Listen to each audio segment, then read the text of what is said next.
नमस्कार दोस्तों, आज की हमारी कहानी है एक हजारों में मेरी बहना। इमोशनल कहानी। बहन की शादी को 12 साल हो चुके थे। उसका ससुराल पड़ोस के गांव में था, लेकिन मैं अब तक कभी उसके घर नहीं गया था। लेकिन वह कभी कभार हम सब से मिलने घर आती थी। एक दिन मेरी पत्नी ने मुझसे कहा कि तुम्हारी बहन जब भी घर आती है तो उसके बच्चे पूरे घर पर कब्जा कर लेते हैं और बहुत परेशान करते हैं। पूरे घर में सामान फैला देते हैं। खर्चा तो 2 गुना बढ़ जाता है।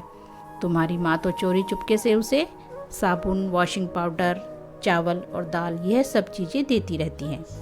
यह सब सुनकर मुझे बहुत गुस्सा आया। मैं मुश्किल से घर का खर्चा चला पाता हूँ और मेरी माँ मेरी बहन को सब कुछ दे देती है। एक बार बहन घर पर आई थी, तभी उसके बेटे ने टीवी का रिमोट ही तोड़ दिया। मुझे गुस्सा आ गया और मैंने अपनी माँ से कहा कि दीदी को ऐसे बार बार घर नहीं आना चाहिए, बस दिवाली पर ही आया करे। और जो तुम झोला भर के सामान देती हो वह भी देना बंद कर दो।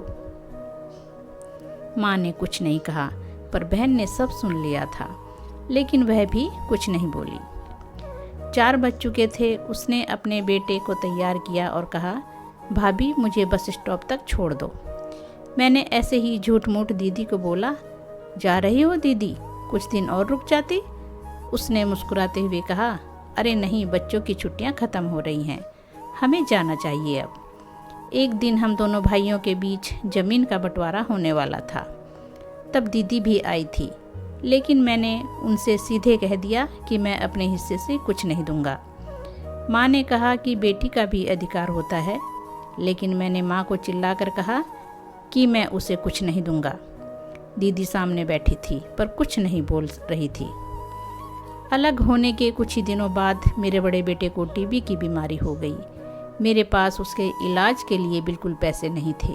मैं बहुत तनाव में था। ऐसे ही एक दिन मेरी बहन घर आई और मेरे पास बैठ गई। उसने अपना हाथ मेरे सिर पर फेरा और कहा कि तुम तनाव में हो क्या? मैं तुम्हारी बड़ी बहन हूँ।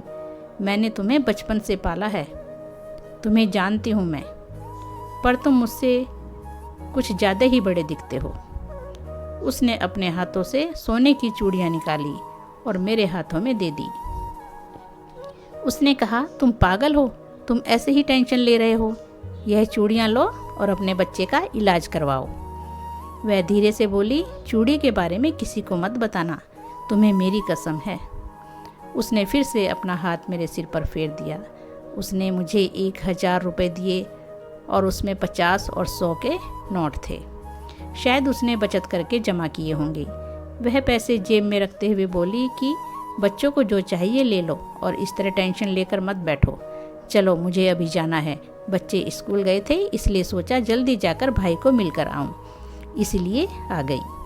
तभी मेरा ध्यान दीदी के पैरों पर गया। उसने टूटी हुई चप्पल पहन रखी थी और पुराना दुपट्टा पहना हुआ था। वह जब भी घर आती थी उसके कंधे पर हमेशा वही दुपट्टा रहता था। बहुत जल्दबाजी में वह चली गई और मैं कुछ नहीं बोल पाया। हाथों में वह चूड़ियाँ लिए मैं ज़ोर ज़ोर से रो रहा था। हम भाई बहन कितने स्वार्थी होते हैं ना। पल भर में बहन को पराया कर देते हैं और बहनें अपने भाई का जरा सा भी दर्द बर्दाश्त नहीं कर पाती। उसके घर में वह कई समस्याओं का सामना कर रही होती हैं। दोस्तों, हमें थोड़ा समय देकर और अपनी बहन से उसका हालचाल पूछना चाहिए। बस एक पल के लिए मुस्कुराएंगे तो इतना ही काफ़ी है। उन्हें हमसे और कुछ नहीं चाहिए होता है। यह सच है कि किसी ने सच ही कहा है कि एक बहन दूसरी माँ होती है। तो दोस्तों, कहानी कैसी लगी? कहानी अच्छी लगी है तो लाइक और शेयर कीजिए, और चैनल पर पहली बार आए हैं तो चैनल को सब्सक्राइब कीजिए। धन्यवाद दोस्तों।